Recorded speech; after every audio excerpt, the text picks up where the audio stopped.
یہ اور بات ہے کہ ہیلری کلنٹن کو انہوں نے بہت اسٹیبلشمنٹ کی طرف سے وہ جو ایک اسکینڈل آ گیا تھا ڈیورنگ پریزیڈنشیل کمپین کہ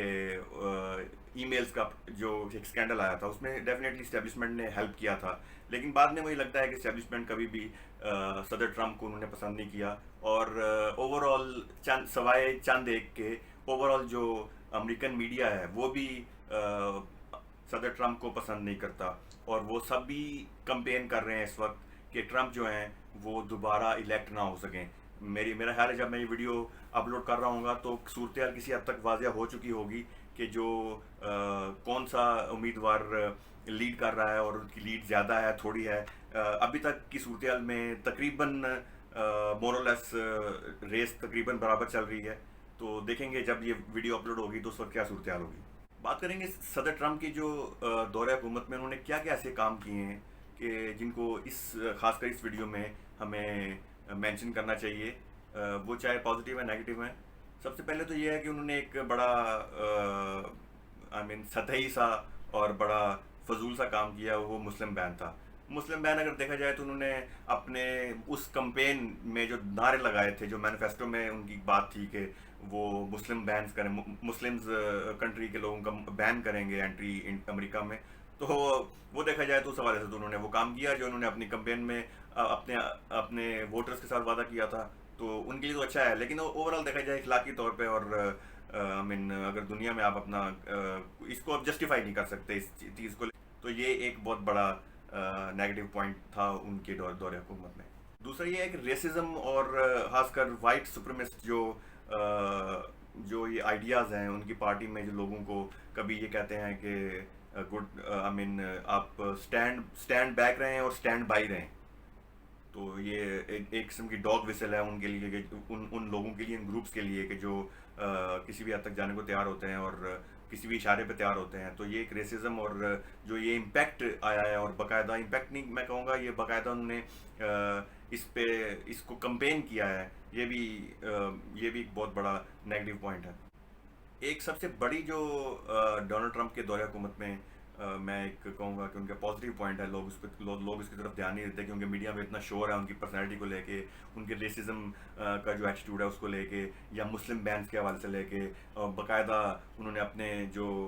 خواتین اور خاص کر مسلم خواتین جو سینیٹرز ہیں ادھر، ان کا باقاعدہ نام لیکن نیم شیمنگ کی ہے، ان کی ایتھنیسٹی کو لے کے ان کو بلیم کیا ہے، اور سو اینڈ سو ان کا جو وہ تو ایک لمبی لسٹ ہے۔ لیکن اس سارے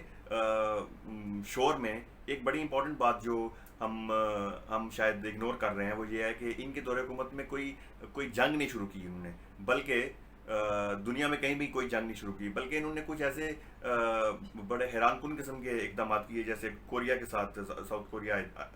کم جونگ ان کے ساتھ انہوں نے باقاعدہ ایک کانفرنس کر ڈالی، جو کہ کسی بھی امریکن صدر کو اس کے لیے سوچنا بھی آئی تھنک ممکن نہیں تھا، اس لیے جب میں وہ سین دیکھ رہا تھا کہ ٹرمپ اور کم دونوں ساتھ میں چل رہے ہیں، دونوں ساتھ میں بیٹھے ہیں، دیٹ واز ہسٹوریکل سینز، آپ یہ کریڈٹ سے نہیں چھین سکتے۔ اور اس کے علاوہ بھی فلسطین کے لیے، فلسطین اور اسرائیل کے لیے بھی وہ اچھا کر رہے ہیں یا برا کر رہے ہیں، یہ ایک علیحدہ بحث ہے، لیکن وہ گئے، انہوں نے ایگزیکیوٹ کیا، اس میں ان کی کیا پازیٹیو چیزیں ہیں، کیا نیگیٹو چیزیں ہیں، وہ ایک دوسری بات ہے، اس پہ بحث کی جا سکتی ہے۔ پھر ایران کے معاملے میں انہوں نے کافی چیزوں کو خراب کیا، مے بی وہ ایکچولی جو اوباما صاحب جاتے ہوئے ایک ڈیل کر گئے تھے ایران کے ساتھ، اور شاید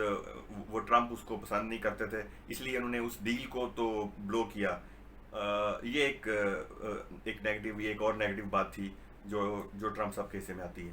پاکستان کے بارے میں بات کریں تو ٹرمپ کے آئی تھنک پاکستان کے ساتھ تعلقات کچھ بہت برے نہیں رہے، بلکہ میں کہوں گا بہت اچھے رہے۔ جب عمران خان صاحب وزیر اعظم بنے اور اس کے بعد انہوں نے ریپڈلی 2-3 دورے بھی کیے، اس کے ساتھ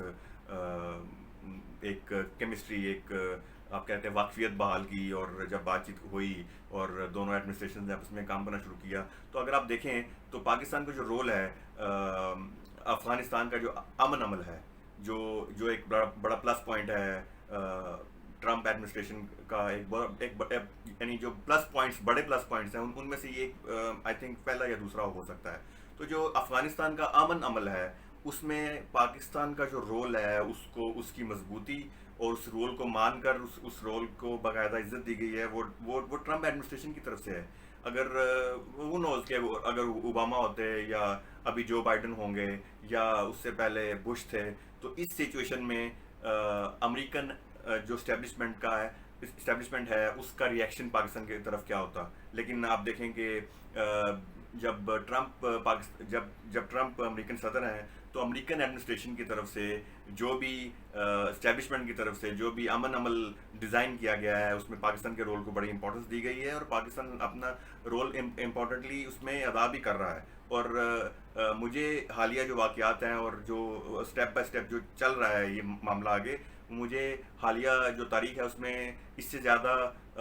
سنجیدگی سے کوئی بھی کوشش نہیں کی گئی پہلے۔ تو لاسٹ میں کنکلوژن کی طرف آتے ہیں، تو اگر دیکھا جائے جو بائیڈن اس وقت موجودہ طور پہ امریکن اسٹیبلشمنٹ اور امریکن میڈیا دونوں کے بڑے چہیتے ہیں۔ دوسری طرف ڈونلڈ ٹرمپ امریکن میڈیا اور امریکن اسٹیبلشمنٹ دونوں ان کو پسند نہیں کر رہے۔ میڈیا میں کمپین ٹھیک ٹھاک کمپین کی جا رہی تھی ان کے خلاف، اور بائیڈن کو باقاعدہ اچھا پینٹ کیا جا رہا تھا۔ دوسرا اگر بات کریں کہ پاکستان کے حوالے سے کون اچھا ہے، تو میں نے آپ کو بات بتا دی کہ ٹرمپ نے پاکستان کے ساتھ کمپیریٹیولی بیٹر ڈیلنگ کی ہے، اور اگر جو بائیڈن آتے ہیں تو وہ جو بائیڈن وہی ہیں جو اوباما کے ساتھ ایز اے وائس پریزیڈنٹ کام کر چکے ہیں۔ تو اوباما کے دور میں ایبٹ آباد ہوا، اور اوباما کے دور میں لیبیا ہوا، اوباما کے دور میں سیریا کا ایک انہوں نے کہنا چاہیے اپنے آپ کو بلو کیا۔ تو یہ جو بائیڈن ہیں پاکستان کے حوالے سے، مجھے لگتا ہے کہ جو آدمی سیکھتا ہے اس عمر میں آ کے وہ اپنی عادتیں تبدیل کرنا اس کے لیے ممکن نہیں ہوتا۔ تو جو بائیڈن مجھے لگتا ہے کہ پاکستان کے حوالے سے اتنے شاید اچھے ثابت نہیں ہوں گے جتنے ٹرمپ نے قدرے دوسرے جو صدور تھے ان کے مطابق پاکستان کے ساتھ بہتر، میرے نزدیک پاکستان کے ساتھ بہتر سلوک کیا ہے۔ تو ٹھیک ہے ناظرین، آج تک کے لیے بس اتنا ہی۔ مجھے امید ہے کہ میری یہ ویڈیو آپ کو پسند آئی ہوگی۔ اگر پسند آئی ہے تو میرے